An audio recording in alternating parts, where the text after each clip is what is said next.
Bienvenidos a Peregrinos Espirituales, un lugar donde el alma encuentra su camino de regreso a casa. En esta oportunidad, medita las palabras del santo cura de Ars, quien te enseñará cuál es la más hermosa de las virtudes y cómo poseerla. Antes de comenzar te invitamos a suscribirte a nuestro canal para que formes parte de nuestra familia espiritual.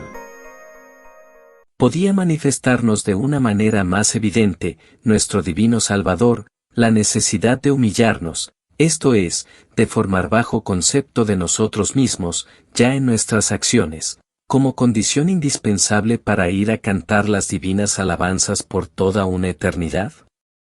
Hallándose un día en compañía de otras personas, y viendo que algunos se alababan del bien por ellos obrado y despreciaban a los demás, Jesucristo les propuso esta parábola, la cual tiene todas las apariencias de una verdadera historia.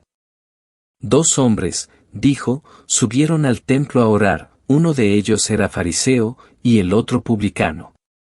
El fariseo permanecía en pie, y hablaba a Dios de esta manera: Os doy gracias, Dios mío, porque no soy como los demás hombres, que son ladrones, injustos, adúlteros, ni aun como este publicano, ayuno 2 veces por semana, pago el diezmo de cuanto poseo. Tal era su oración, nos dice San Agustín en su sermón número 95, capítulo 2. Bien veis que ella no es más que una afectación llena de su orgullo y vanidad. El fariseo no viene para orar ante Dios, ni para darle gracias, sino para alabarse a sí propio y aún para insultar a aquel que realmente ora. El publicano, por el contrario, apartado del altar, sin atreverse ni siquiera a elevar al cielo su mirada, golpeaba su pecho diciendo: Dios mío, tened piedad de mí, que soy un miserable pecador. Habéis de saber, añade Jesucristo, que éste regresó justificado a su casa, mas no el otro. Al publicano le fueron perdonados sus pecados, mientras que el fariseo, con todas sus pretendidas virtudes, volvió a su casa más criminal que antes. Y la razón de ello es esta: la humildad del publicano, aunque pecador, fue más agradable a Dios que todas las buenas obras del fariseo, mezcladas de orgullo. Y Jesucristo saca de aquí la consecuencia de que el que quiera exaltarse será humillado, y el que se humille será exaltado. Desengañémonos, hijos míos, esta es la regla, la ley es general, nuestro divino Maestro es quien la ha publicado. Aunque remontes tu cabeza hasta el cielo, de allí te arrojaré. Jeremías 49, 16, dice el Señor. Sí, hijos míos, el único camino que conduce a la exaltación provechosa para la otra vida es la humildad. Sin esta bella y preciosa virtud de la humildad, no entraréis en el cielo, será como si os faltase el bautismo. De aquí podéis ya deducir, hermanos míos, la obligación que tenemos de humillarnos, y los motivos que a ello deben impulsarnos. Voy a mostraros ahora, hermanos míos, que la humildad es una virtud absolutamente necesaria para que nuestras acciones sean agradables a Dios y premiadas en la otra vida, y que tenemos grandes motivos para practicarla, sea mirando a Dios, sea mirando a nosotros mismos. Antes de haceros comprender, hijos míos, la necesidad de esta hermosa virtud, para nosotros tan necesaria como el bautismo después del pecado original, tan necesaria digo yo, como el sacramento de la penitencia después del pecado mortal, debo primero exponeros en qué consiste una tal virtud, que tanto mérito atribuye a nuestras buenas obras, y que tan pródigamente enriquece nuestros actos. San Bernardo, aquel gran santo que de una manera tan extraordinaria la practicó, que abandonó las riquezas, los placeres, los parientes y los amigos para ir a pasar su vida en las selvas, entre las bestias fieras, a fin de llorar allí sus pecados, nos dice que la humildad es una virtud por la cual nos conocemos a nosotros mismos, y mediante esto, nos sentimos llevados a despreciar nuestra propia persona y a no hallar placer en ninguna alabanza que de nosotros se haga. Primero, digo, que esta virtud es absolutamente necesaria, si queremos que nuestras obras sean premiadas en el cielo, puesto que el mismo Jesucristo nos dice lo imposible que es salvarnos sin la humildad, como sin el bautismo. Dice San Agustín, si me preguntáis cuál es la primera virtud de un cristiano, os responderé que es la humildad. Si me preguntáis cuál es la segunda, os contestaré que es la humildad. Si volvéis a preguntarme cuál es la tercera, os contestaré aún que es la humildad, y cuántas veces me hagáis esta pregunta, os haré la misma respuesta. Si el orgullo engendra todos los pecados, podemos también decir que la humildad engendra todas las virtudes. Con la humildad tendréis todo cuanto os hace falta para agradar a Dios y salvar vuestra alma, mas sin ella, aun poseyendo todas las demás virtudes, será cual si no tuvieseis nada. Leemos en el Santo Evangelio de San Mateo capítulo 19 versículo 13, que algunas madres presentaban sus hijos a Jesucristo para que les diese su bendición. Los apóstoles las hacían retirar, mas nuestro Señor desaprobó aquella conducta, diciendo, dejad que los niños vengan a mí, pues de ellos y de los que se les asemejan, es el reino de los cielos. Los abrazaba y les daba su santa bendición. ¿A qué viene esa buena acogida del Divino Salvador? Porque los niños son sencillos, humildes y sin malicia. Asimismo, hijos míos, si queremos ser bien recibidos de Jesucristo, es preciso que nos mostremos sencillos y humildes en todos nuestros actos. Esta hermosa virtud, dice San Bernardo, fue la causa de que el Padre Eterno mirase a la Santísima Virgen con complacencia, y si la virginidad atrajo las miradas divinas, su humildad fue la causa de que concibiese en su seno al Hijo de Dios. Si la Santísima Virgen es la reina de las vírgenes, es también la reina de los humildes.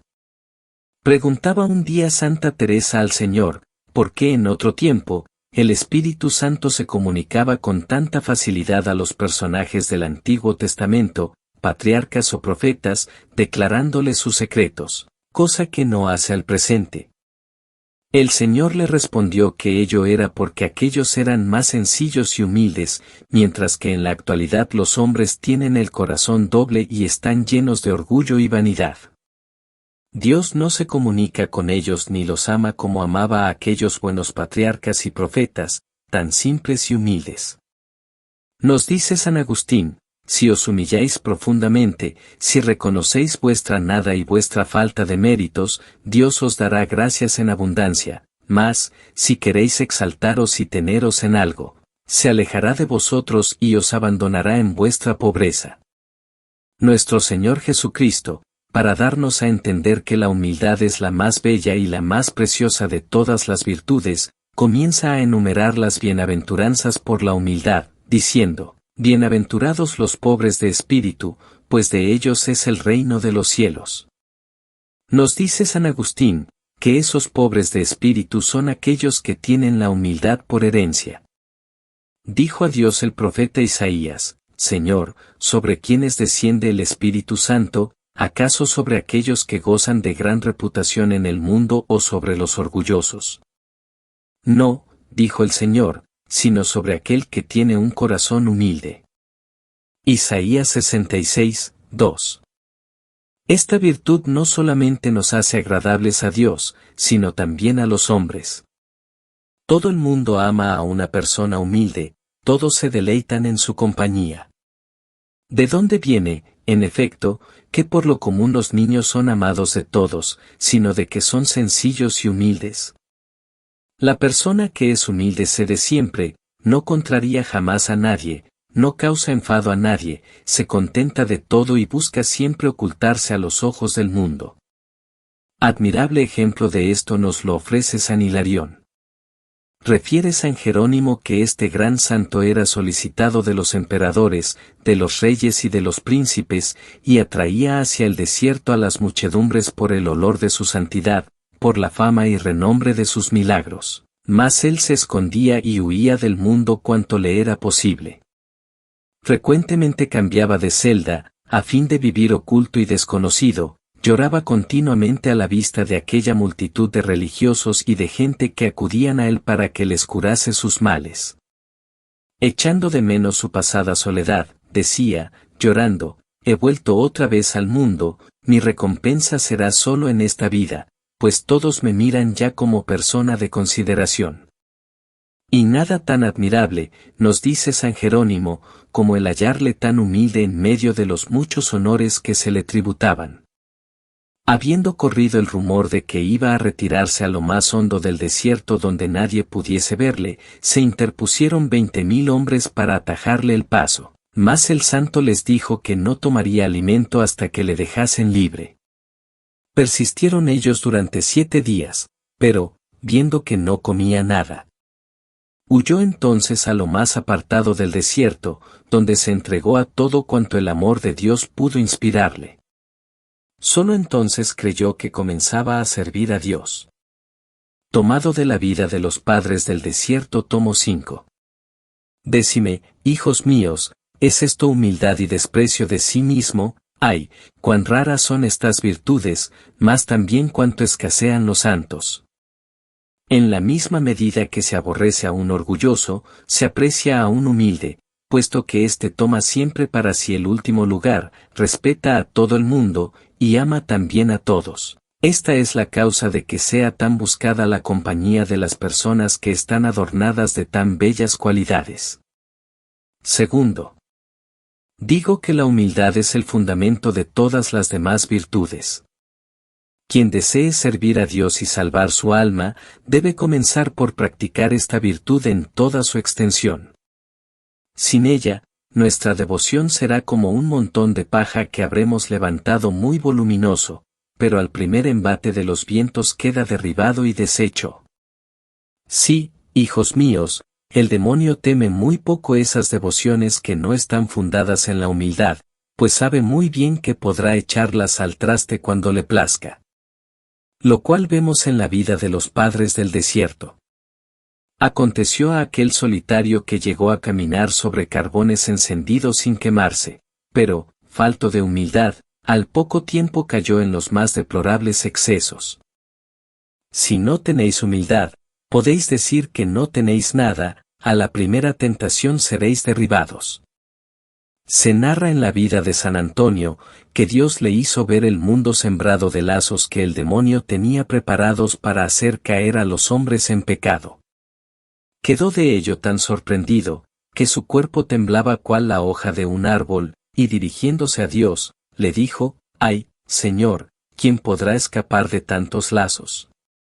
Y oyó una voz que le dijo: «Antonio, el que sea humilde, pues Dios da a los humildes la gracia necesaria para que puedan resistir a las tentaciones, mientras permite que el demonio se divierta con los orgullosos, los cuales caerán en pecado en cuanto sobrevenga la ocasión. Mas a las personas humildes el demonio no se atreve a atacarlas». Al verse tentado San Antonio, no hacía otra cosa que humillarse profundamente ante Dios, diciendo: «Ay, Señor, bien sabéis que no soy más que un miserable pecador». Y al momento el demonio emprendía la fuga. Cuando nos sintamos tentados, hijos míos, mantengámonos escondidos bajo el velo de la humildad y veremos cuán escasa será la fuerza que el demonio tiene sobre nosotros. Leemos en la vida de San Macario, que habiendo un día salido de su celda en busca de hojas de palma, se le apareció el demonio con espantoso furor, amenazando herirle. Mas viendo que le era imposible porque Dios no le había dado poder para ello, exclamó: «Oh, Macario, cuánto me hace sufrir. No tengo facultad para maltratarte, aunque cumpla más perfectamente que tú, lo que tú practicas, pues tú ayunas algunos días, y yo no como nunca, tú pasas algunas noches en vela, yo no duermo nunca. Solo hay una cosa en la cual ciertamente me aventajas». San Macario le preguntó cuál era aquella cosa. «Es la humildad». El santo se postró, faz en tierra, pidió a Dios no le dejase sucumbir a la tentación, y al momento el demonio emprendió la fuga. Vida de los padres del desierto, San Macario de Egipto. Oh, hijos míos, cuán agradables nos hace a Dios esta virtud, y cuán poderosa es para ahuyentar el demonio, pero también cuán rara. Lo cual claramente se ve con solo considerar el escaso número de cristianos que resisten al demonio cuando son tentados. Y para desengañaros, para ver que no la habéis poseído nunca, hijos míos, fijaos solo en un detalle bien sencillo. No, hijos míos, no son todas las palabras, todas las manifestaciones de desprecio de sí mismo, lo que nos prueba que tenemos humildad. Voy a citaros ahora un ejemplo, el cual os probará lo poco que valen las palabras. Hallamos en la vida de los padres del desierto que, habiendo venido un solitario a visitar a San Serapio, no quiso acompañarle en sus oraciones, porque, decía, he cometido tantos pecados que soy indigno de ello, ni me atrevo a respirar aquí donde vos estáis. Permanecería sentado en el suelo por no atreverse a ocupar el mismo asiento que San Serapio. Este santo, siguiendo la costumbre entonces muy común, quiso lavarle los pies, y aún fue mayor la resistencia del solitario. Veis aquí una humildad que, según los humanos juicios, tiene todas las apariencias de sincera, mas ahora vais también a ver en qué paró. San Serapio se limitó a decirle, a manera de aviso espiritual, que tal vez haría mejor permaneciendo en su soledad, trabajando para vivir, que no corriendo de celda en celda como un vagabundo. Ante este aviso, el solitario no supo ya disimular la falsedad de su virtud, enojóse en gran manera contra el santo y se marchó. Al ver esto, le dijo aquel, hijo mío, me decíais hace un momento que habíais cometido todos los crímenes imaginables, que no os atrevíais a rezar ni a comer conmigo, y ahora, por una sencilla advertencia que nada tiene de ofensiva, os dejáis llevar del enojo. Vamos, hijo mío, vuestra virtud y todas las buenas obras que practicáis, están desprovistas de la mejor de las cualidades, que es la humildad. Por este ejemplo podéis ver cuán rara es la verdadera humildad.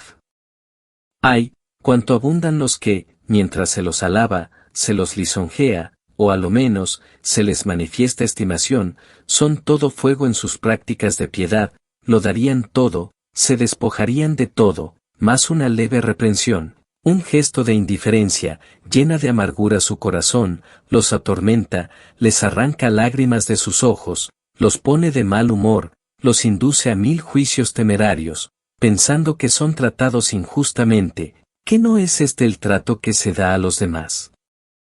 ¡Ay! Cuán rara es esta hermosa virtud entre los cristianos de nuestros días. ¿Cuántas virtudes tienen solo la apariencia de tales, y a la primera prueba se vienen abajo? ¿Pero en qué consiste la humildad? Vedlo aquí, ante todo os diré que hay dos clases de humildad, la interior y la exterior. La exterior consiste, primero, en no alabarse del éxito de alguna acción por nosotros practicada, en no relatarla al primero que nos quiera oír, en no divulgar nuestros golpes audaces, los viajes que hicimos, nuestras mañas o habilidades, ni lo que de nosotros se dice favorable. Segundo, en ocultar el bien que podemos haber hecho, como son las limosnas, las oraciones, las penitencias, los favores hechos al prójimo, las gracias interiores de Dios recibidas. Tercero, en no complacernos en las alabanzas que se nos dirigen, para lo cual deberemos procurar cambiar de conversación, y bien deberemos dar a entender que el hablar de ello nos disgusta, o marcharnos, si nos es posible. Cuarto, nunca deberemos hablar ni bien ni mal de nosotros mismos. Muchos tienen por costumbre hablar mal de sí mismos, para que se los alabe. Esto es una falsa humildad a la que podemos llamar humildad con anzuelo. No habléis nunca de vosotros, contentaos con pensar que sois unos miserables, que es necesaria toda la caridad de un Dios para soportaros sobre la tierra.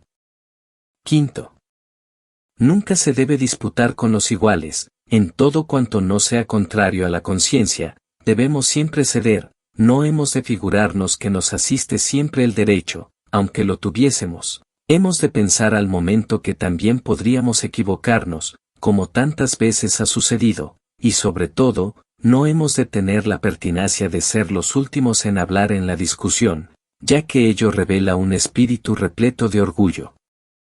Sexto, Nunca hemos de mostrar tristeza cuando nos parece ser despreciados, ni tampoco ir a contar a los demás nuestras cuitas. Esto daría a entender que estamos faltos de toda humildad, pues de lo contrario, nunca nos sentiríamos bastante rebajados, ya que jamás se nos tratará cual nuestras culpas tienen merecido. Lejos de entristecernos, debemos dar gracias a Dios, a semejanza del santo rey David, quien volvía bien por mal, pensando cuánto había él también despreciado a Dios con sus pecados. Séptimo. Debemos estar contentos al vernos despreciados, siguiendo el ejemplo de Jesucristo, de quien se dijo que se vería harto de oprobios, y el de los apóstoles, de quienes se ha escrito que experimentaban una grande alegría porque habían sido hallados dignos de sufrir ignominia por amor de Jesucristo, todo lo cual constituirá nuestra mayor dicha y nuestra más firme esperanza en la hora de la muerte. Octavo.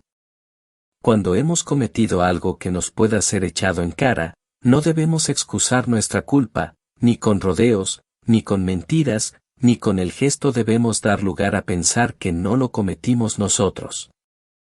Aunque fuésemos acusados falsamente, mientras la gloria de Dios no sufra menoscabo, deberíamos callar.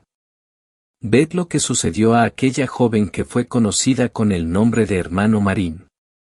¡Ay! ¿Quién de nosotros se habría sometido a semejantes pruebas sin justificarse, cuando tan fácilmente podía hacerlo? Noveno. Esta humildad consiste en practicar aquello que más nos desagrada, lo que los demás no quieren hacer, y en complacerse en vestir con sencillez. En esto consiste, hijos míos, la humildad exterior. ¿Más en qué consiste la humildad interior? Vedlo aquí. Consiste en, primero, sentir bajamente de sí mismo, en no aplaudirse jamás en lo íntimo de su corazón al ver coronadas por el éxito las acciones realizadas, en creerse siempre indigno e incapaz de toda buena obra, fundándose en las palabras del mismo Jesucristo cuando nos dice que sin él nada bueno podemos realizar, Evangelio de San Juan 15:5, pues ni tan solo una palabra, como por ejemplo Jesús, podemos pronunciar sin el auxilio del Espíritu Santo, lo dice, 1 Corintios 12:3. Segundo. Consiste en sentir satisfacción de que los demás conozcan nuestros defectos, a fin de tener ocasión de mantenernos en nuestra insignificancia. Tercero. En ver con gusto que los demás nos aventajen en riquezas, en talento, en virtud, o en cualquier otra cosa, en someternos a la voluntad o al juicio ajenos, siempre que ello no sea contra conciencia. Sí, hijos míos, la persona verdaderamente humilde debe semejar a un muerto, que no se enoja por las injurias que se le infieren, ni se alegra de las alabanzas que se le tributan. En esto consiste, hijos míos, poseer la humildad cristiana, la cual tan agradables nos hace a Dios y tan apreciables a los ojos del prójimo. Considerad ahora si la tenéis o no, y si desgraciadamente no la poseéis, no os queda otro camino, para salvaros, que pedirla a Dios hasta obtenerla, ya que sin ella no entraríamos en el cielo. Leemos en la vida de San Elcear que, habiendo corrido el peligro de parecer engullido por el mar junto con todos los que se hallaban con él en el barco, pasado ya el peligro, Santa Delfina, su esposa, le preguntó si había tenido miedo. Y el santo contestó, cuando me hallo en peligro semejante, me encomiendo a Dios junto con todos los que conmigo se hallan, y le pido que, si alguien debe morir, éste sea yo, como el más miserable y el más indigno de vivir. ¡Cuánta humildad! San Bernardo estaba tan persuadido de su insignificancia, que al entrar en una ciudad, se hincaba antes rostro en tierra, pidiendo a Dios que no castigase a la ciudad por causa de sus pecados, pues se creía capaz de atraer la maldición de Dios sobre aquel lugar. Refiérese lo mismo de Santo Domingo. ¡Cuánta humildad, hijos míos! Un santo tan grande cuya vida era una cadena de milagros. Es preciso, hijos míos, que, si queremos que nuestras obras sean premiadas en el cielo, vayan todas ellas acompañadas de la humildad. Al orar, ¿Poseéis aquella humildad que os hace consideraros como miserables e indignos de estar en la santa presencia de Dios? Ah. Si fuese así, no haríais vuestras oraciones vistiéndoos o trabajando. No, no la tenéis. Si fueseis humildes, ¿con qué reverencia, con qué modestia, con qué santo temor estaríais en la Santa Misa? Ah, no, no se os vería reír, conversar, volver la cabeza, pasear vuestra mirada por el templo, dormir, orar sin devoción, sin amor de Dios. Lejos de hallar largas las ceremonias y funciones, os sabría mal el término de ellas, pensaríais en la grandeza de la misericordia de Dios al sufriros entre los fieles, cuando por vuestros pecados merecéis estar entre los réprobos. Si tuvieseis esta virtud, al pedir a Dios alguna gracia, haríais como la cananea, que se postró de hinojos ante el Salvador, en presencia de todo el mundo, Mateo 15:25. Como la Magdalena, que besó los pies de Jesús en medio de una numerosa reunión, Lucas 7:38. Si fueseis humildes, haríais como aquella mujer que hacía 12 años que padecía flujo de sangre y acudió con tanta humildad a postrarse a los pies del Salvador, a fin de conseguir tocar el extremo de su manto. Marcos 5:25. Si tuvieseis la humildad de un San Pablo, quien aun después de ser arrebatado hasta el tercer cielo, solo se tenía por un aborto del infierno, el último de los apóstoles, indigno del nombre que llevaba. Oh, Dios mío. Cuán hermosa, pero cuán rara es esta virtud. Si tuvieseis esta virtud, hijos míos, al confesaros, cuán lejos andaríais de ocultar vuestros pecados, de referirlos como una historia de pasatiempo, y sobre todo, de relatar los pecados de los demás. ¿Cuál sería vuestro temor al ver la magnitud de vuestros pecados, los ultrajes inferidos a Dios, y al ver, por otro lado, la caridad que muestra al perdonaros? Dios mío, ¿no moriríais de dolor y de agradecimiento? Si después de haberos confesado, tuvieseis aquella humildad de que habla San Juan Clímaco, el cual nos cuenta que, yendo a visitar un cierto monasterio, vio allí a unos religiosos tan humildes, tan humillados y mortificados, que sentían de tal manera el peso de sus pecados, que el rumor de sus gritos, y las preces que elevaban a Dios nuestro Señor, eran capaces de conmover corazones tan duros como la piedra. Había algunos que estaban enteramente cubiertos de llagas, de las cuales manaba un hedor insoportable, y tenían tan poco atendido su cuerpo, que no les quedaba sino la piel adherida al hueso. El monasterio resonaba con gritos, los más desgarradores. Ah, desgraciados de nosotros miserables, sin faltar a la justicia, oh Señor, podéis precipitarnos en los infiernos. Otros exclamaban, Señor, perdonadnos si es que nuestras almas son aún capaces de perdón. Tenían siempre ante sus ojos la imagen de la muerte, y se decían unos a otros, ¿qué será de nosotros después de haber tenido la desgracia de ofender a un Dios tan bueno? ¿Podremos todavía abrigar alguna esperanza para el día de las venganzas? Otros pedían ser arrojados al río para ser comidos de las bestias. Al ver el superior a San Juan Clímaco, le dijo, Padre mío, habéis visto a nuestros soldados. Nos dice San Juan Clímaco que no pudo allí hablar ni rezar, pues los gritos de aquellos penitentes, tan profundamente humillados, le arrancaban lágrimas y sollozos sin que en manera alguna pudiera contenerse. ¿De dónde proviene, hijos míos, que nosotros, siendo mucho más culpables, carezcamos enteramente de humildad? Ay, porque no nos conocemos.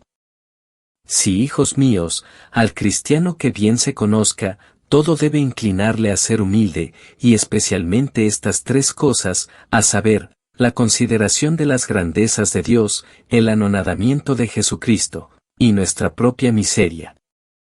Primero, ¿quién podrá, hijos míos, contemplar la grandeza de un Dios, sin anonadarse en su presencia, pensando que con una sola palabra ha creado el cielo de la nada, y que una sola mirada suya podría aniquilarlo? Un Dios tan grande, cuyo poder no tiene límites, un Dios lleno de toda suerte de perfecciones, un Dios de una eternidad sin fin, con la magnitud de su justicia, con su providencia que tan sabiamente lo gobierna todo y que con tanta diligencia provee a todas nuestras necesidades. Oh, Dios mío. ¿No deberíamos temer, con mucho mayor razón que San Martín, que la tierra se abriese bajo nuestros pies por ser indignos de vivir?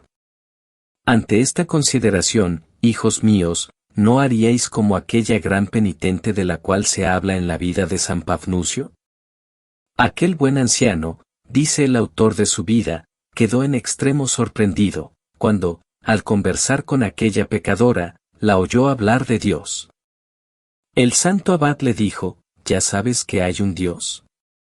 Sí, dijo ella, y aún más, sé que hay un reino de los cielos para aquellos que viven según sus mandamientos, y un infierno donde serán arrojados los malvados para abrazarse allí. Si conoces todo esto, ¿cómo te expones a abrazarte en el infierno, causando la perdición de tantas almas? Al oír estas palabras, la pecadora conoció que era un hombre enviado de Dios, se arrojó a sus pies, y deshaciéndose en lágrimas, Padre mío, le dijo, imponedme la penitencia que queráis, y yo la cumpliré. El anciano la encerró en una celda y le dijo, mujer tan criminal como tú has sido, no merece pronunciar el santo nombre de Dios, te limitarás a volverte hacia el oriente, y dirás por toda oración, oh, vos que me creasteis, tened piedad de mí. Esta era toda su oración. Santa Thais pasó 3 años haciendo esta oración, derramando lágrimas y exhalando amargos sollozos noche y día. Oh, Dios mío. Cuánto nos hace profundizar en el propio conocimiento la humildad. Segundo. Decimos que el anonadamiento de Jesucristo debe humillarnos aún más y más. Cuando contemplo, nos dice San Agustín, a un Dios que, desde su encarnación hasta la cruz, no hizo otra cosa que llevar una vida de humillaciones e ignominias, un Dios desconocido en la tierra, ¿habré yo de sentir temor de humillarme? Un Dios busca la humillación, y yo, gusano de la tierra, querré ensalzarme, Dios mío. Dignaos destruir este orgullo que tanto nos aparta de vos. Tercero. Hijos míos, lo que debe conducirnos más que a la humildad, es nuestra propia miseria. No tenemos más que mirarla algo de cerca, y hallaremos una infinidad de motivos de humillación. Nos dice el profeta, en nosotros mismos llevamos el principio y los motivos de nuestra humillación, no sabemos por ventura, dice, que nuestro origen es la nada, que antes de venir a la vida transcurrieron una infinidad de siglos, y que por nosotros mismos, nunca habríamos podido salir de aquel espantoso e impenetrable abismo, podemos ignorar, que aún después de ser creados, conservamos una vehemente inclinación hacia la nada, siendo preciso que la mano poderosa de aquel que de ella nos sacó nos impida volver al caos, y que si Dios dejase de mirarnos y sostenernos, seríamos borrados de la faz de la tierra, con la misma rapidez que una brizna de paja es arrastrada por una tempestad furiosa? ¿Qué es, pues, el hombre para envanecerse de su nacimiento y de sus demás cualidades? Ay, nos dice el santo varón Job, ¿qué es lo que somos? Inmundicia antes de nacer, miseria al venir al mundo, infección cuando salimos de él. Nacemos de mujer, nos dice Job 14:1, y vivimos breve tiempo. Durante nuestra vida, por corta que sea, mucho hemos de llorar, y la muerte no tarda en herirnos. Tal es nuestra herencia, nos dice San Gregorio Papa, juzgad, según esto, si tenemos lugar a ensalzarnos por nada del mundo, así es que quien temerariamente se atreve a creer que es algo, resulta ser un insensato que jamás se conoció a sí mismo, puesto que, conociéndonos tal cual somos, solo horror podemos sentir de nosotros mismos. Pero no son menos los motivos que tenemos de humillarnos en el orden de la gracia.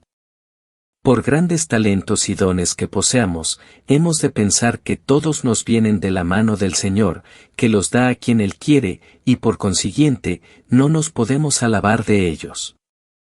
Un concilio ha declarado que el hombre, lejos de ser el autor de su salvación, solo es capaz de perderse, ya que de sí mismo solo tiene el pecado y la mentira. San Agustín nos dice que toda nuestra ciencia consiste en saber que nada somos, y que todo cuanto tenemos, de Dios lo hemos recibido. Finalmente, digo que debemos humillarnos considerando la gloria y la felicidad que esperamos en la otra vida, pues, de nosotros mismos, somos incapaces de merecerla. Siendo Dios tan magnánimo al concedérnosla, no hemos de confiar sino en su misericordia y en los infinitos méritos de Jesucristo su Hijo. Como hijos de Adán, solo merecemos el infierno. Oh, cuán caritativo es Dios al permitirnos tener esperanza de tantos y tan grandes bienes, a nosotros que nada hicimos para merecerlos. ¿Qué hemos de concluir de todo esto? Vedlo aquí, hijos míos, todos los días hemos de pedir a Dios la humildad cuantas veces nos sea posible, quedemos bien persuadidos de que no hay virtud más agradable a Dios que la humildad, y de que con ella obtendremos todas las demás. Por muchos que sean los pecados que pesen sobre nuestra conciencia, estemos seguros de que con la humildad, Dios nos perdonará. Sí, hijos míos, cobremos afición a esa virtud tan hermosa, ella será la que nos unirá con Dios, la que nos hará vivir en paz con el prójimo, la que aligerará nuestras cruces, la que mantendrá nuestra esperanza de ver otro día a Dios. Él mismo nos lo dice, bienaventurados los pobres de espíritu, pues ellos verán a Dios. Mateo 5:3. Esto es lo que os deseo. San Juan María Vianney, cura de Ars.